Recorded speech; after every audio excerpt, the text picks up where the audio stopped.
I am Ferdinand Marcos, and I am the President of the Republic of the Philippines. I stand today on behalf of 110 million Filipinos. Hello people and hello universe, it's me again. Shout out sa inyo mga kababayan. Hello. Ayan, mayroon tayong upload videos update. Ayan, ang Pangulong Marcos Jr. guys ha, umiikot na sa Mindanao. Ayan, shout out sa mga Marcos loyalists and supporters. Ito para sa inyo yan ha. Siyempre sa lahat ng ating mga kababayan, except lang yung mga asong kalye na nagtatahol sa social media no, na anti-Marcos. Pero wag kayo guys ha, nakikinabang din mga yan. Guys, ito ay nasa Zamboanga ang ating Pangulo. O de May 10, 2024. O, kagagaling niya guys ng Zamboanga City. Dire-diretso ang trabaho niya.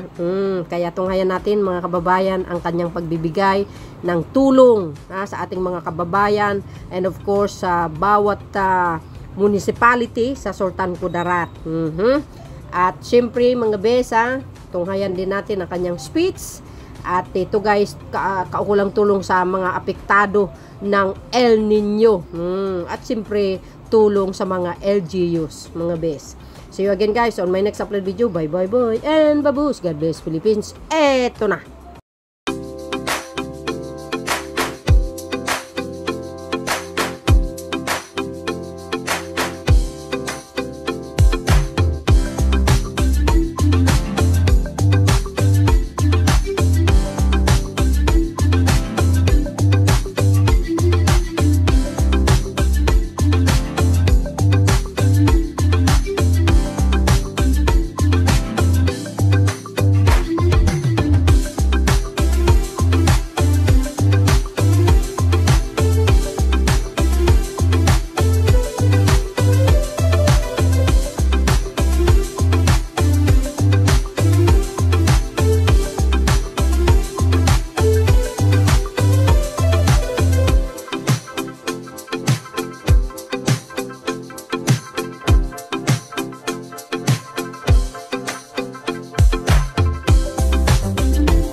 An honor and privilege once again for the people of Sultan Kudarat to receive the head of our state and the head of our government.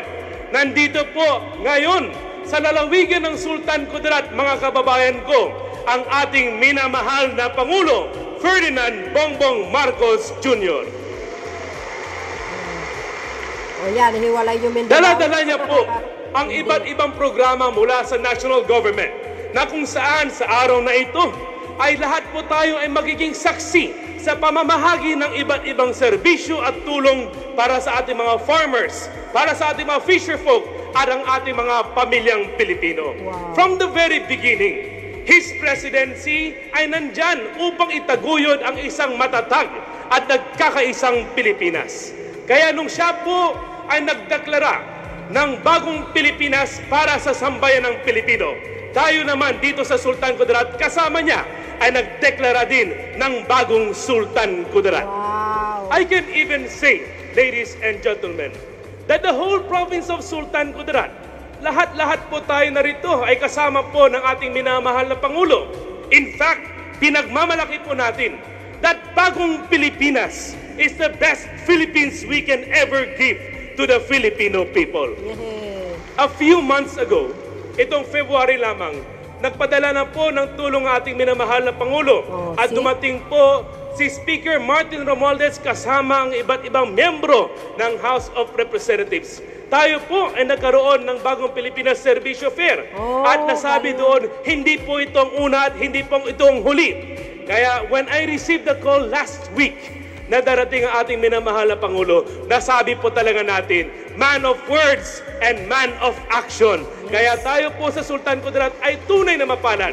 That's why from the bottom of our hearts, Mr. President, kami po ay nagpapasalamat sa inyong suporta, sa inyong tiwala at pagmamahal sa sambayan ng Pilipino. Wow. Rest assured, Mr. President, that katulad po ng aming ipinakitang support sa inyo nung nakaraang halalan, patuloy po ang aming 100% support.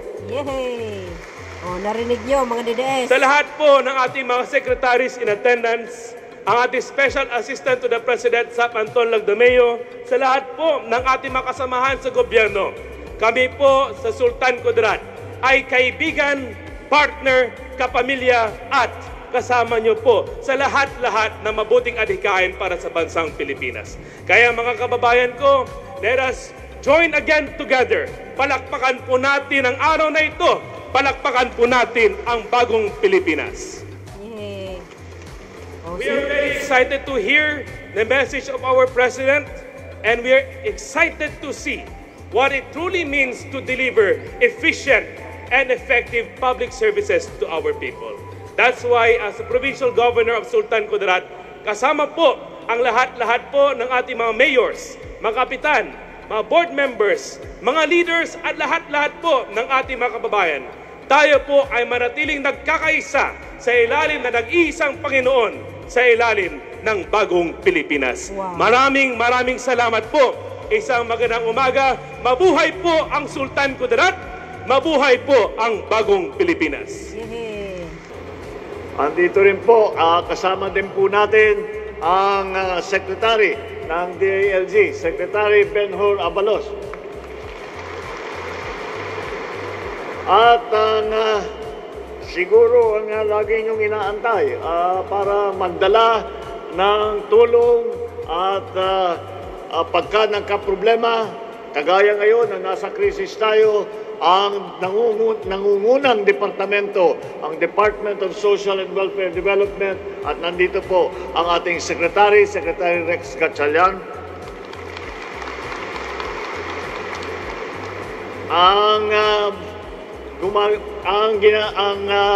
Masyadong busy sa mga issue tungkol hindi lamang sa national government, pero lalong-lalo na ay nagko-concentrate dito sa lahat ng mga BARM provinces, lahat ng mga Mindanao provinces, ang ating Special Assistant Secretary Anton Lagdameo.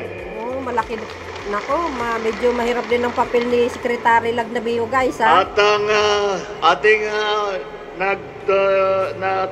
tumutulong po sa atin dahil po napakahalaga dito sa bagong panahon na ang ating mga manggagawa ay kailangan natuturuan ng mga bagong mga pangangailangan dito sa labor market, di lamang dito sa Pilipinas. At sila ay nagtuturo, nagte-training, nagbibigay ng livelihood. Ang TESDA at ang TESDA Secretary Dato Teng Magunda Dato. And the First District Representative ng Sultan Kudarat, Princess Rihan Sakaluran. Bata pa. Maguindanao del Sur Lone District Representative, Datoy Muhammad Paglas. Nandyan sila. Marami pala, guys. And of course, ang ating nagbigay ng napakamagandang talumpati, ang ama ng lalawigan ng Sultan Kudarat, Governor Dato Pax Ali Magunda Dato. Kasama din natin ang Governor ng probinsya ng Maguindanao del Sur by Mariam Sangki Magunda Dato. Wow. Nandito rin, sumama din sa atin, kasama namin sa lahat ng biyahe ngayon, ang Gobernador ng Cotabato, Governor Lala Dalino Mendoza. Yay. Ang ating mga kasamahan sa pamahalaan, lahat ng ating mga mayor, mga local government official na nandito ngayon, nakasama natin, ang iba't ibang mga bisita na nakadalo at sa ating mga magiging benepisyaryo dito sa ating pagbigay ng tulong. Ladies and gentlemen, magandang umaga po sa inyong lahat.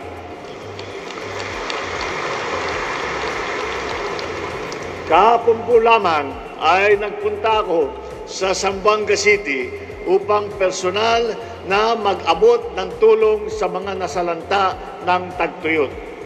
Sa araw na ito, hindi lang Sultan Kudarat ang ating bibisitahin. Pupunta rin tayo, babalik ako sa Jensan at ganun din ay bibigyan natin ng tulong ng ating mga kasamahan, lalo na yung mga magsasaka, mga fisher folk na talagang ay nahihirapan dahil itong pinagdadaanan natin, ang nararanasan natin na tagtuyot na dala ng El Nino.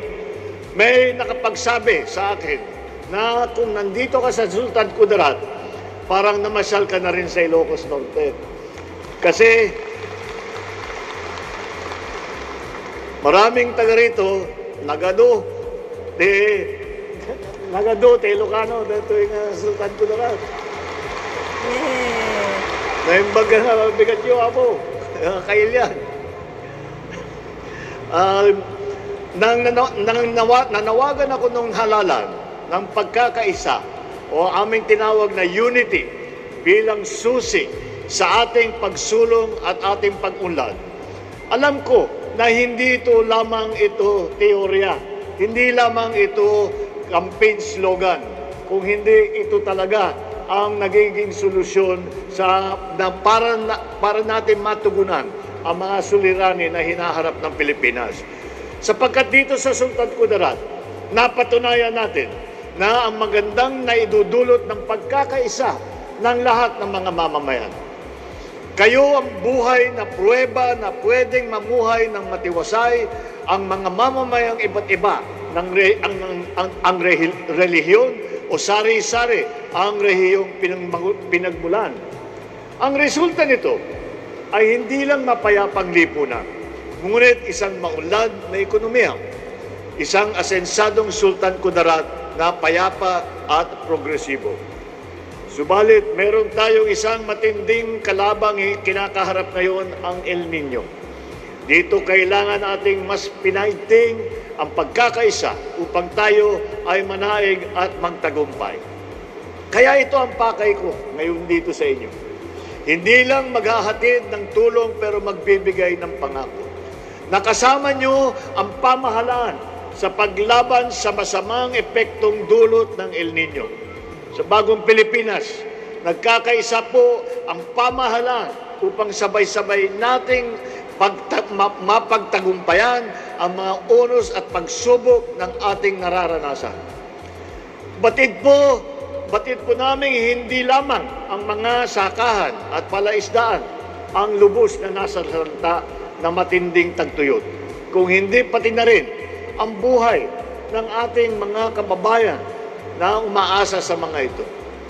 Kaya naman po, pangungunahan natin ang pamamahagi sa ating mga magsasaka, sa ating mga mangingisda, sa kanilang pamilya ng presidential assistance na nagkakahalaga ng 10,000 piso bawat benepisyaryo. Alam nyo po, dahil marami po tayong programa sa DSWD, meron tayong programa sa Department of Agriculture, meron tayong mga programa, yung tupad naman sa DOLE, upang tumulong. Ngunit, nakita ko, pag umiikot ako sa buong Pilipinas, sabi ko, baka mayroon pa rin tayong maidagdag doon sa mga ibinibigay ng mga iba't ibang ahensya ng pamahalaan. Kaya ang aming ginawa ay sinabi ko, meron tayong makukuha sa Office of the President na gagamitin natin pondo para makapagdagdag tulong sa mga talagang natamaan. Kaya't naman, ito po,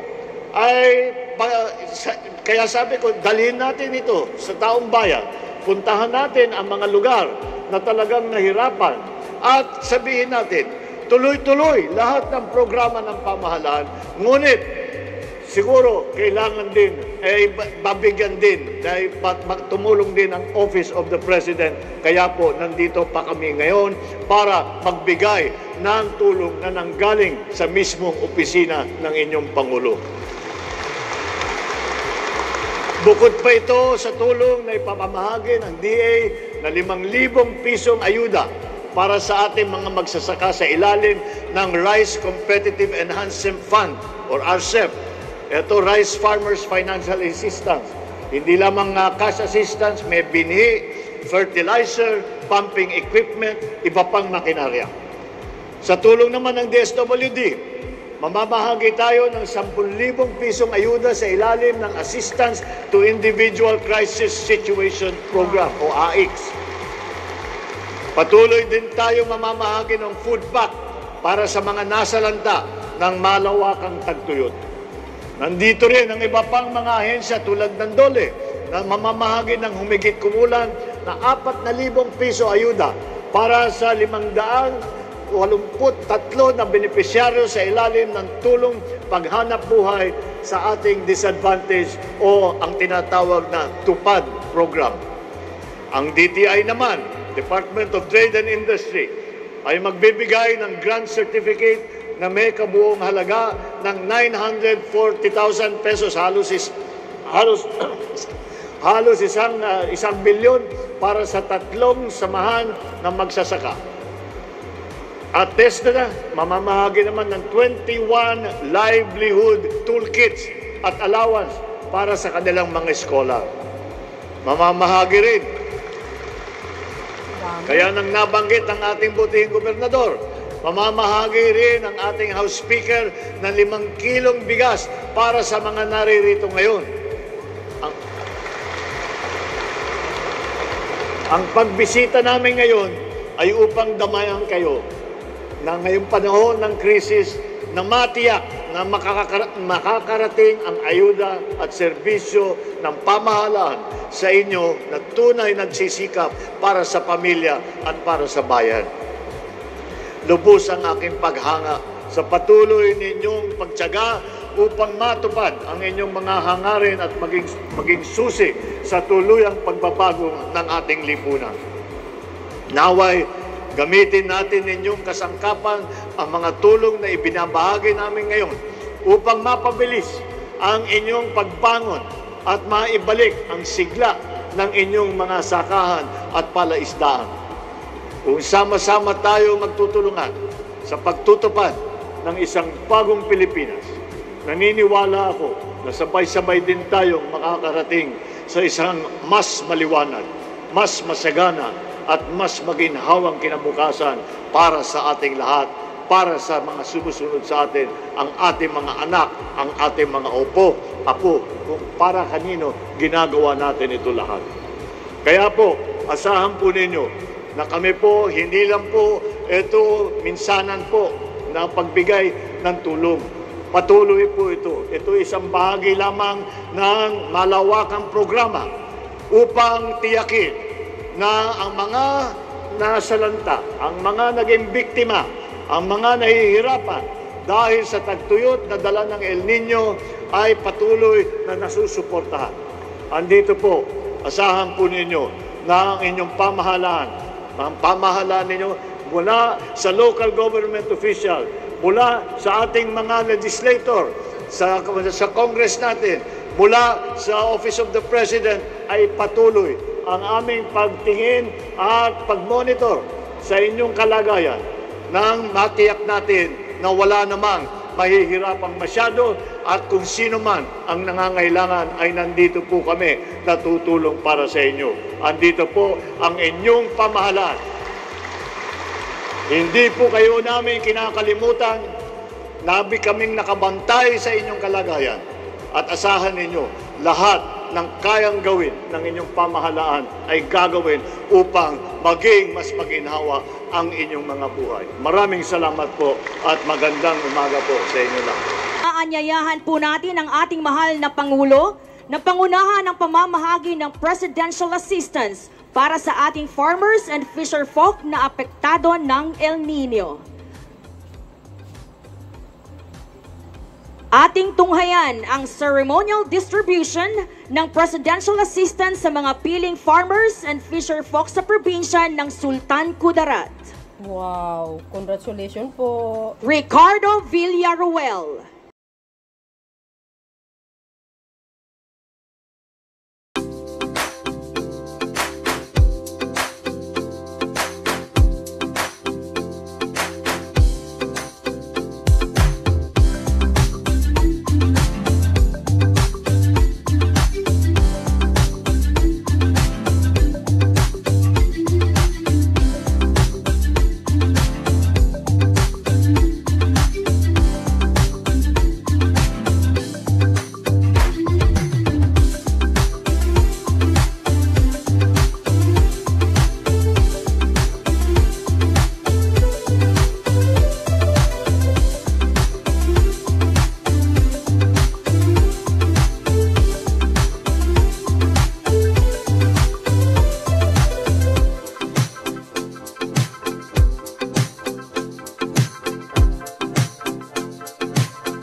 Salamat po ako kay Pangulong Bongbong Marcos na nabigyan po kami ng tulong para may pamahagi po sa aking pamangkin na nag-aral.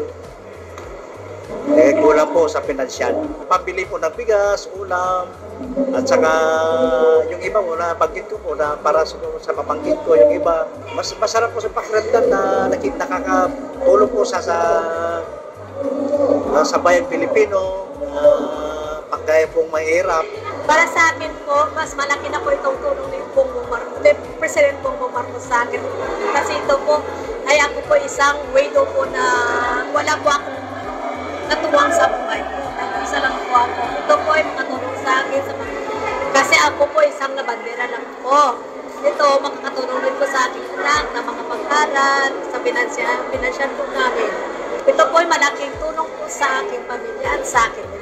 Isa ako sa beneficiary na nakatanggap, isa sa maraming tao, isa ako, at isa ito pinakamalaki sa start na bago ay kasi bagong panganak pa lang ako, so makakatulong ito sa aking anak sa pagbili ng gatas niya, diaper, yung mga kailangan niya. Ang masasabi ko po kay Pangulong Ferdinand Marcos is maraming salamat po sa financial assistance na binigay niya po sa akin. Yun lang po. Guys, narinig nyo? Oh, di ba? Ang laki niyan, mga bes, ha? South Cotabato. I think, yes, Cotabato nakatanggap ng 50 million. And of course, sa Sultan Kudarat, 50 million din. Galing yan sa Office of the President po. Yan, kay Pangulong Marcos Jr. And the rest, no? Ang mga